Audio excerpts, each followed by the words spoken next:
ఇక విజయవాడలోని doctor BR Ambedkar విగ్రహంపై దాడిని నిరసిస్తూ శ్రీ సత్యసాయి జిల్లా మడకశిరలోని వైసీపీ నేతలు ర్యాలీ నిర్వహించారు. వైఎస్ఆర్సీపీ నేత ఈర లక్కప్ప ఆధ్వర్యంలో అంబేద్కర్ విగ్రహానికి పాలాభిషేకం చేశారు. అనంతరం పూలమాలలు వేసి నిరసన తెలిపారు. విగ్రహ శిలాఫలకంపై మాజీ సీఎం జగన్ పేరును జీర్ణించుకోలేకనే టీడీపీ శ్రేణులు దాడులు చేశాయని ఆరోపించారు. ఇకనైనా కూటమి ప్రభుత్వం దుశ్చర్యలు మానుకోవాలని హితవు పలికారు.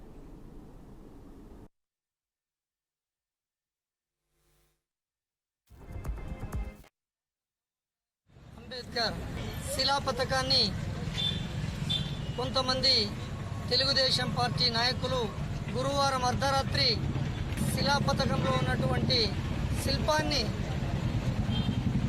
పడగొట్టడం జరిగింది. ఆ రోజు మన మాజీ ముఖ్యమంత్రి అయినటువంటి జగన్మోహన్ రెడ్డి గారు 125 అడుగుల విగ్రహాన్ని విజయవాడ నడి బొడ్డులో మన రాజ్యాంగ నిర్మాత అయినటువంటి డాక్టర్ బిఆర్ అంబేద్కర్ గారి విగ్రహాన్ని ఏర్పాటు చేసినారు.